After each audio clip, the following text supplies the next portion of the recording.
Hello, sports fans, and welcome to the Scott Sports 101 Monday Night Football Recap Show. Uh, we had a good one Monday between the Chargers and uh, uh, the Colts, and I'll recap that in just a moment. But first, uh, here is today's Scott Sports 101 Monday Night Football Week 16 trivia question. Which Charger quarterback led the NFL in passing yards in each of the 1979 to 1982 seasons? I will have the answer later in the podcast. Well, Monday Night Football Week 16, I hope you're ready for some football. And the LA Chargers walloped the Indianapolis Colts 20-3 last Monday night, this past Monday night at Lucas Oil Stadium in Indianapolis, Indiana. Everything was setting up for the Chargers to stumble all over themselves with an opportunity to clinch a playoff berth Monday night against the reeling Colts. Los Angeles barely managed a touchdown lead deep into Week 16's primetime finale. Star safety Derwin James got ejected early. He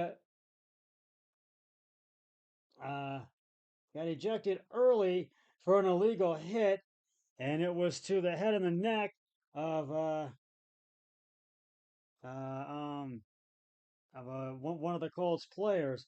Uh, and Justin Herbert fumbled the ball away to give Indianapolis momentum going into the final quarter, no matter because Nick Foles' debut as the Colts' latest fill-in QB went about as poorly as possible. Uh, Feasting up front and getting just enough Herbert production down the stretch. Brandon Staley's AFC West contender left Lucas Oil Stadium with a 20-3 victory, and more importantly, that coveted ticket to the postseason. Now, the play occurred on the on a 2nd and 2 with 5:23 remaining in the second quarter. And Colts quarterback Nick Foles fired a quick strike to uh, Doolin, who immediately took a booming hit to the head and neck area from James's helmet as he tried to make a tackle. James was penalized for unnecessary roughness and disqualified from the contest. Uh, Doolin was ruled out with a concussion during halftime. Colts coach Jeff Saturday said he agreed with the call and on the field, and that James deserved to be ejected. This was very frustrating game for the Colts. They kept it close for a while, but the Chargers had their number from the second quarter on. The win clinched a playoff spot for the Chargers, who are now 9-6 on the season. And that means the Bolts are back in the postseason for the first time since 2018, and the Colts dropped to 4-10-1 on the season. Uh, and right now, I'm gonna give you the highlights of this game. And first quarter, the Colts had to punt after going 3 and out. 3 plays, 4 yards. And the Chargers had to punt after going 3 and out, 3 plays, 9 yards. And the Colts had an interception, 8 plays for 47 yards. And it was an interception. And it was a 1st and 10 at the Chargers 38. Nick Foles passed deep right intended for Woods by Davis, and at the LA 11 to the LA 41 for 30 yards. And that meant the Colts got the ball back.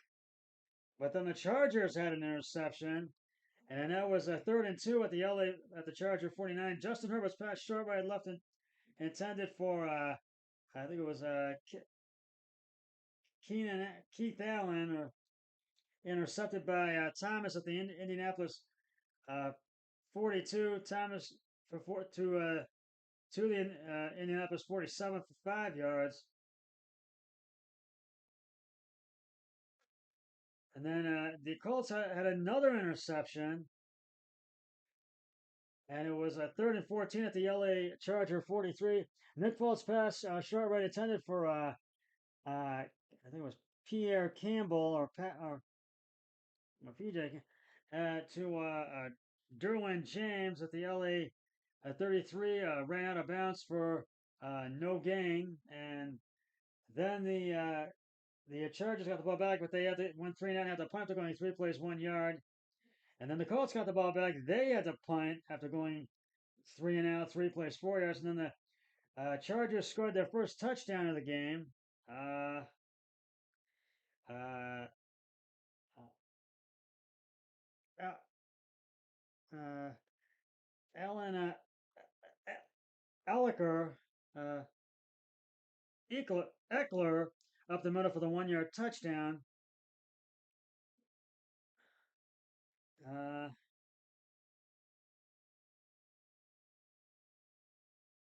Trying to see what the name is. Austin Eckler. Eckler, yeah, that's who it is. I am so sorry I said the wrong name. Uh,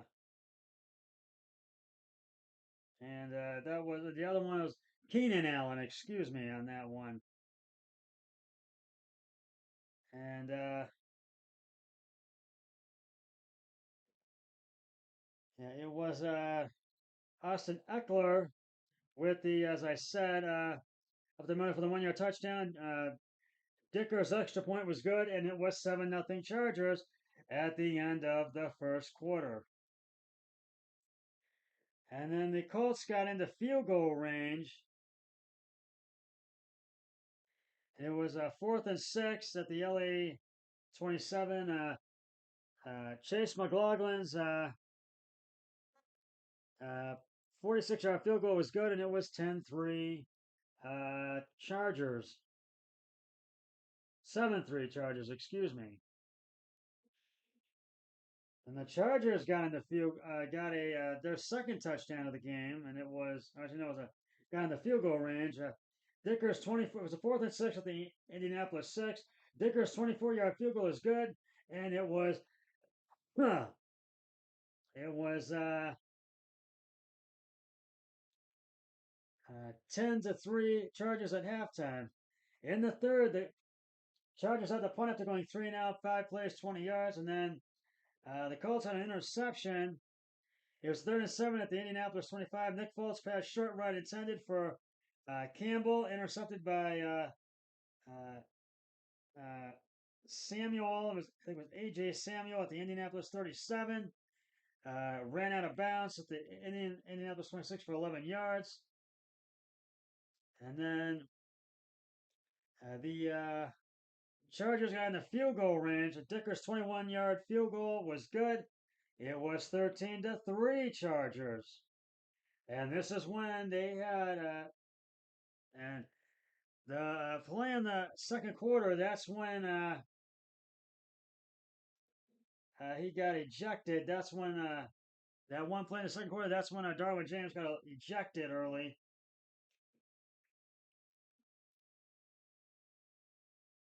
Uh, then the Colts had the punt after going 3-and-out, 5 plays, 8 yards. And as I said, Dicker's 28-yard field goal was good. And then the Chargers fumbled the ball. It was Justin Herbert sacked at the LA 19 for -6 yards, and by Buckner at the and Odiimbo and fumbles, and Buckner recovered by Indianapolis at the LA 21 at the Charger 21. And then the Colts had a turnover on downs, and it was Nick Foles up the middle to the LA 12 for no gain, and so it was 13-3 at the end of the third quarter. In the fourth, the Chargers scored their second and only other touchdown of the game, and it was Austin Eckler left guard for the 1 yard touchdown. Dicker's extra point was good, and it was 20-3. And then Indianapolis had another turnover on downs. Nick Foles passing complete short right to Pittman at the it was at the 4th and 4 at Indianapolis 49, and so it went back to the Chargers. But then they went 3-9, had the punt to go to 3 players and 6 yards, and then Indianapolis had another turnover on downs at the 4th and 9 at the Indianapolis 46. Nick Foles passed short left to Pittman at the Charger 48 for 6 yards, and uh, that's when the ball went back to the Colts. I mean the Chargers, and all they had to do was kneel for 3 plays, and nonetheless, the Chargers won, and they are back in the postseason for the first time since 2018 by the final score of 20-3. Uh, I will give the game balls out in just a moment, but right now it is time to reveal the answer to today's Scott Sports 101 to the Scott Sports 101 Monday Night Football uh, Week 16 trivia question. Which Charger quarterback led the NFL in passing yards in each of the 1970 through 70 in each of the 1979 to 1982 seasons? And if you said Dan Fouts, you are correct. Dan Fouts, I mean, in 1979, in seasons 1979 to 1982, Dan Fouts passed for 4,082 yards, 4,715 yards, 4,802 yards, and 2,883 yards, respectively. He was a 1973 draft pick out of Oregon and was inducted to the Pro Football Hall of Fame in 1993. I will have another trivia question on my next podcast, which will be tomorrow on Scott Sports 101 Thursday Night Football, Week 17. So stay tuned for that. And right now, it is time to give out the game balls. Uh, to give out the game balls for this week's game. Uh, and they go to I got to give them to the Chargers. It's Justin Herbert, 24 of 31 carries and attempts, 235 yards, no touchdowns, 1 interception. Austin Eckler, 18 attempts, 65 yards, 2 touchdowns. And Keenan Allen, 11 receptions, 104 yards. Chargers go to 9-6, as I said, and 4-10-1 the Colts fall to. So this was one of those games where the opposing team had it from the get-go, and but nonetheless, the Chargers are back in the postseason, and we've got some great football. Thursday night football to kick off Week 17 tomorrow. Dallas and Tennessee at Nissan Stadium, and hopefully Dallas will win. And for last week's picks, I went 10-6. I lost. My brother-in-law won. He went 11-5. So you will get the rest of the picks on. You'll get my one Thursday night pick tomorrow. Uh, and we got some great football action for Sunday. Arizona travels to Atlanta. The Mercedes-Benz Stadium to face the Falcons. Chicago travels to Detroit to face the Lions. Jacksonville goes down to Houston to face the Texans. Denver travels to KC to Arrowhead Stadium to face the Mahomes and the Chiefs. Miami travels to Foxborough to face New England at Gillette Stadium. The Colts travel to MetLife Stadium in East Rutherford, New Jersey to face the Giants. The Saints travel to Philly to face the Eagles. Carolina travels to Tampa Bay to face Brady and the Bucks. Cleveland travels to FedEx Stadium in Washington to face the Washington Commanders. And Carson Wentz will be the Commanders' starting quarterback. They've chosen him. San Francisco travels to Las Vegas to play the Raiders. And New England and the New York Jets travel to Seattle to Lumen Field to face the Seahawks. The Minnesota Vikings travel to legendary Lambeau Field in Green Bay, Wisconsin to face the Packers. And the Rams travel. The Rams face the Chargers at their home field. There's also a Chargers home field, SoFi Stadium in Inglewood, California. And the Steelers travel to Baltimore to face the Ravens. And that's Sunday night football. The Sunday football game, Pittsburgh and Baltimore at M&T Bank Stadium in Baltimore. And the Buffalo Bills travel to Cincinnati to face the Bengals on Monday Night Football. That's just about going to do it for the Scott Sports 101 Thursday Night Football recap show. I'll be back with the Thursday Night Football pregame show before the game tomorrow and the postgame show afterwards. Until then, always remember, be a team player each and every day and every way possible. So long, everybody. 3, 2, 1. I'm done.